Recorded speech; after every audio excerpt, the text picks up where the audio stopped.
Picture this. You wake up tomorrow morning, check your phone, and discover that everything you thought you knew about money has changed overnight. Gold has shattered every record, hitting an unthinkable $5,000 per ounce. While the US dollar, the world's reserve currency for nearly a century, is in absolute freefall. This isn't science fiction. This isn't a conspiracy theory. This is the economic earthquake happening right now. And if you don't understand what's coming next, you could lose everything you've worked for. I'm about to reveal the timeline of events that led to this historic collapse, the warning signs experts missed, and, most importantly, what you need to do in the next 72 hours to protect your wealth. Welcome to Financial Freedom Desk, where we cut through the noise and give you the truth about your money. Before we dive into this breaking economic story, I need you to do something right now. Hit that like button, because this video is going to be taken down by mainstream media algorithms faster than gold prices are rising. Subscribe and turn on notifications. This channel has predicted economic shifts before they happen. And what I'm about to share could be the difference between financial security and financial devastation for your family. Over 87% of you watching aren't subscribed yet, and I promise you'll want to catch every piece of analysis we drop in the coming weeks. Now, let's talk about the financial tsunami that just hit the global economy. When I started analyzing markets 15 years ago, veteran traders used to joke that gold hitting $5,000 would require an apocalypse. Well, guess what? We're not in an apocalypse, but we're witnessing something arguably more significant, a complete restructuring of the global financial system. And it happened so gradually, then so suddenly, that even the sharpest economists are scrambling to understand the full implications. Let me take you through the exact timeline of how we got here, because understanding the sequence of events is absolutely crucial to understanding what happens next to your savings, your investments, and your purchasing power. It started much earlier than most people realize. While everyone was focused on pandemic recovery and inflation debates, the foundation of this shift was being laid brick by brick, and the warning signs were flashing bright red for those paying attention.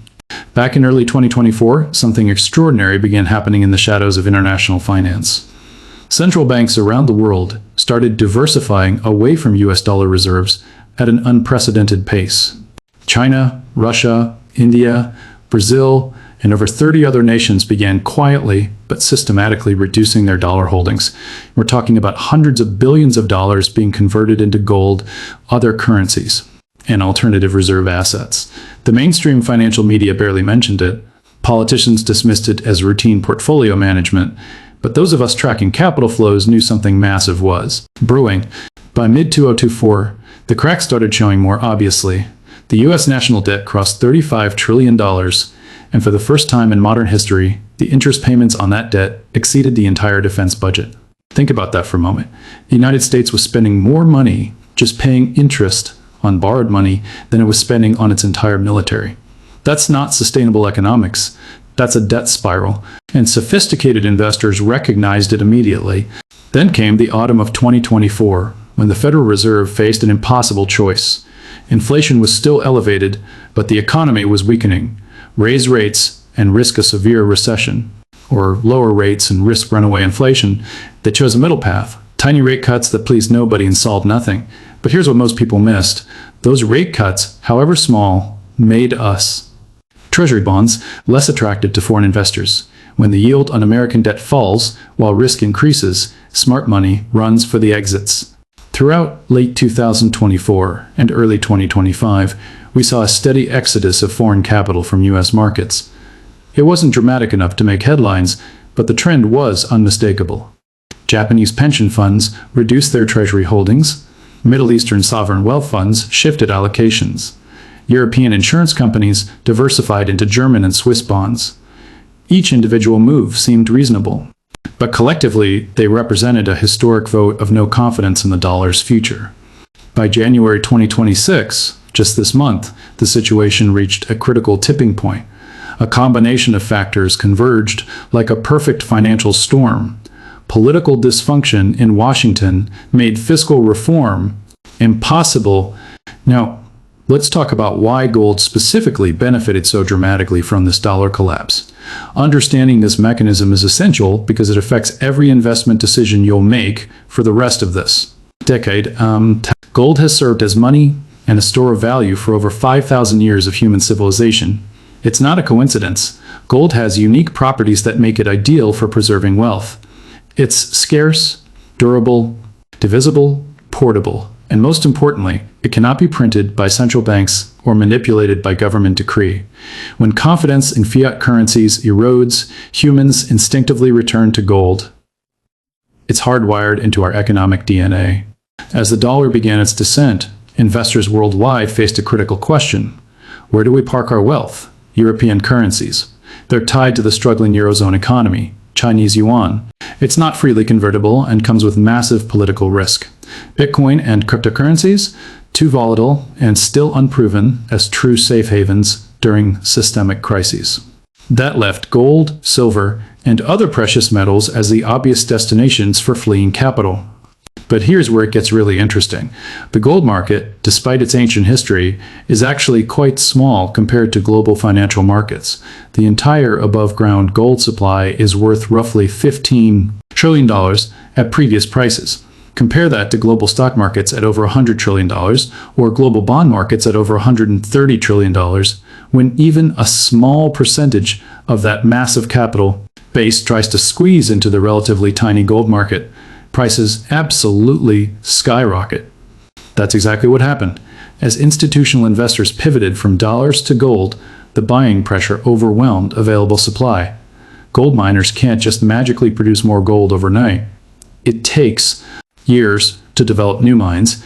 Existing stockpiles were quickly absorbed, and many gold holders, recognizing the historic moment, simply refused to sell at any price, knowing that the value would likely continue rising. The price action was spectacular. Gold had been trading around $2,100 per ounce in late 2025. By early January 2026, it crossed $2,500, then $3,000. By mid-month, the mainstream media finally started paying attention. When it hit $3,500, but they still didn't grasp the magnitude of what was happening. They called it a bubble, a temporary panic, a correction waiting to happen. They were catastrophically wrong. When gold breached $4,000, the psychology shifted completely. FOMO, fear of missing out, kicked in globally. Everyone wanted exposure to the only asset that was clearly winning. And that final surge from $4,000 to $5,000 happened in less than 72 hours as the last holdouts capitulated and joined the rush. Now, while gold was soaring, the dollar was experiencing its worst crisis since its creation. To understand why this matters so profoundly, you need to understand the dollar's unique role in the global economy. Since the end of World War II, and especially since the collapse of the Bretton Woods system in 1971, the US dollar has been the world's primary reserve currency. What does that mean practically? It means that international trade, especially energy markets, is conducted primarily in dollars. It means that central banks hold dollars as their main reserve asset. It means that dollar-denominated debt exists in virtually every country on earth. But privileges come with responsibilities. And the United States has been failing its responsibilities for decades. Massive fiscal deficits, endless money printing, weaponization of the dollar through sanctions, and general economic mismanagement eroded global confidence bit by bit. The world tolerated it because there was no viable alternative. Until now. What we're witnessing is the beginning of a multipolar currency system. Instead of dollar dominance, we're moving toward a world where multiple currencies and assets share reserve status. The euro, the yuan, the gold. Potentially special drawing rights, and maybe eventually a digital currency backed by a basket of commodities. This transition is messy, volatile, and painful, especially for Americans whose wealth is denominated in the depreciating currency. The immediate effects of the dollar crash are already visible. Imported goods are becoming dramatically more expensive. That smartphone from Asia that used to cost $800 is now $1,200 or more. Because it takes more devalued dollars to purchase the same item. Gasoline prices are spiking because oil is priced in dollars internationally. And foreign producers want more dollars to compensate for the currency's declining value. Travel abroad has become prohibitively expensive for average Americans. Essentially, the standard of living for dollar-dependent populations is declining rapidly. But here's the truly frightening part that most people don't understand. This decline can become self-reinforcing. As the dollar weakens, inflation accelerates. In the United States, as inflation accelerates, The Federal Reserve faces pressure to raise interest rates dramatically, but raising rates makes the national debt even more unsustainable. Remember, we're already spending more on interest than defense. This creates a vicious cycle where every attempted solution creates new problems, and the currency continues its downward spiral. Some economists are comparing this moment to the British pound's loss of reserve currency status after World War II, or to the collapse of the Roman denarius in the 3rd century. These aren't just financial events, they're civilizational. Transitions that reshape geopolitics, alter social structures, and redefine wealth distribution for generations. You might be wondering, if the warning signs were there, why didn't more experts predict this? Why weren't we better prepared? The answer is a fascinating mix of psychology, institutional inertia, and deliberate obfuscation.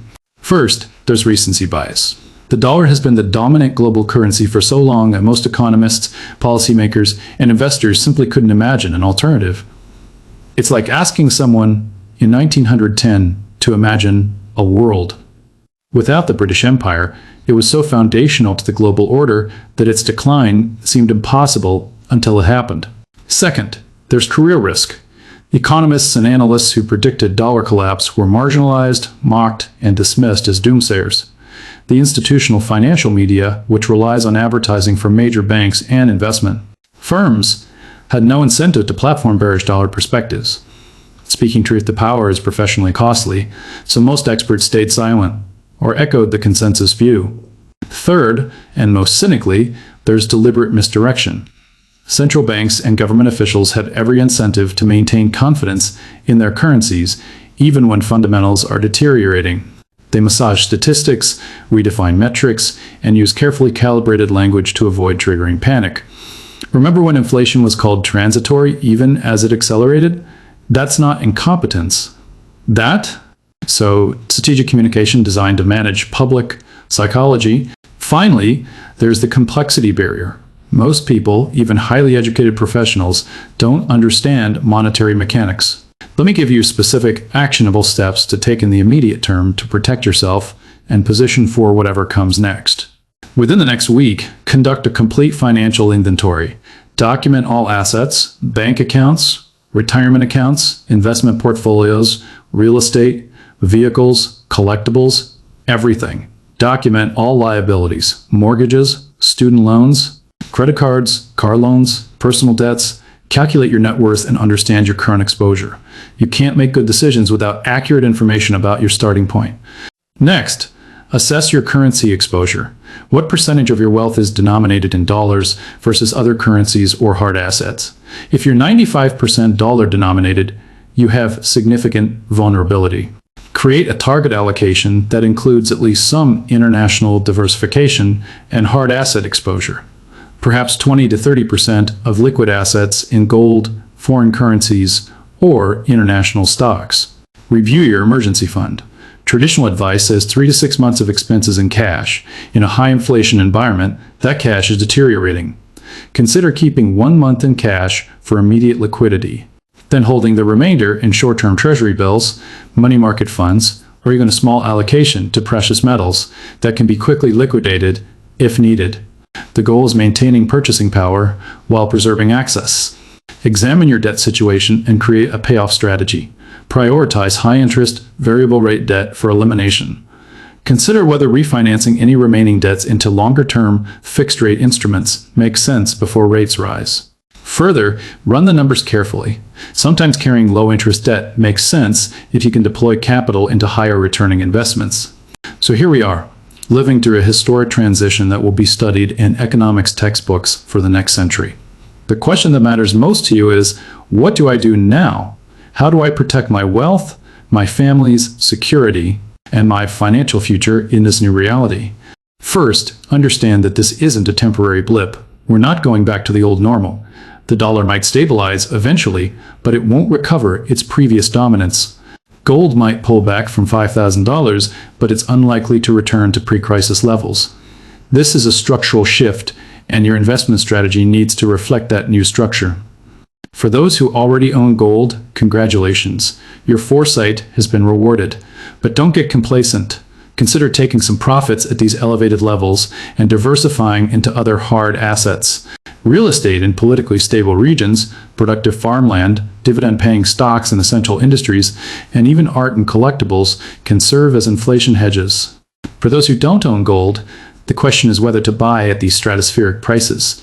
This is where individual circumstances matter enormously.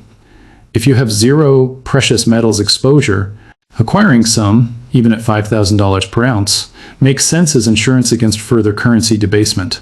Think of it as a wealth preservation strategy rather than a speculation.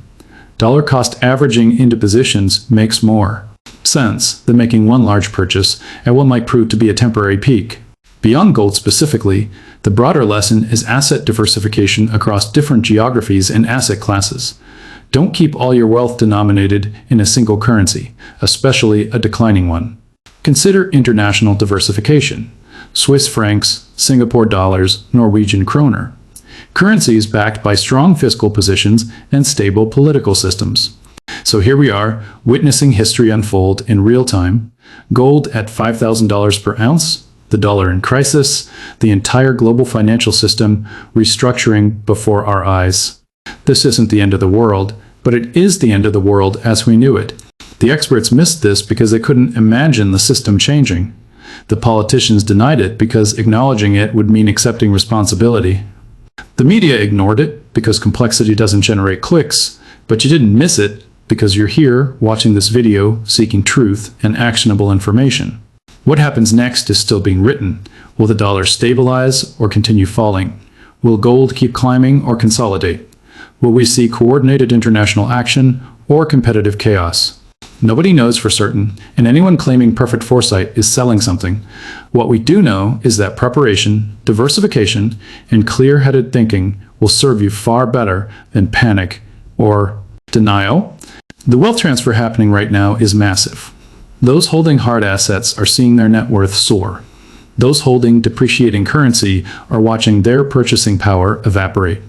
This isn't about being right or wrong. It's about being positioned appropriately for the reality we're living in. I want you to remember something crucial. Financial systems are human creations, not natural laws. They can be rebuilt, reformed, and replaced. What seems catastrophic today will be a chapter in history books tomorrow. Your job isn't to save the system. That's not your responsibility or within your control. Your job is to protect your family, preserve your wealth, and position yourself to thrive regardless of which monetary system emerges. Here at Financial Freedom Desk, we'll continue tracking these developments day by day, week by week. We'll update you on gold prices, currency movements, policy decisions, and strategic opportunities.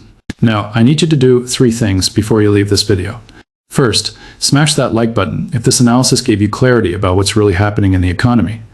The algorithm suppresses financial truth, and your engagement helps us reach more people who desperately need this information. Second, subscribe and hit the notification bell. The situation is evolving rapidly, and we're releasing emergency updates as major developments unfold. You don't want to miss critical information that could impact your financial decisions. Third, and this is critical, share this video. Send it to family members who need to understand what's happening. Post it in your social media groups. Email it to friends who are confused about why their grocery bills have doubled. Drop a comment below telling me, did you see this coming? Do you own gold? What's your biggest concern about the dollar crisis? I read every comment, and your insights help shape future content. This community is strongest when we learn from each other's experiences and perspectives. Also, let me know what you want me to cover next. Should we do a deep dive on alternative investments during currency crises? A tutorial on international diversification? An analysis of which assets perform best during different inflations scenarios? Your feedback drives our content calendar. Remember, financial freedom isn't an accident. It's a choice backed by knowledge, preparation, and action. You've taken the first step by watching this video and understanding the historic moment we're living through. Now take the next step. Review your finances, make a plan, implement that plan systematically, and keep learning because the situation will continue evolving. This is Financial Freedom Desk, where we empower you with economic truth in a world of financial fiction. I'll see you in the next video, where we'll continue navigating this new economic reality together. Until then, stay informed, stay prepared, and stay free.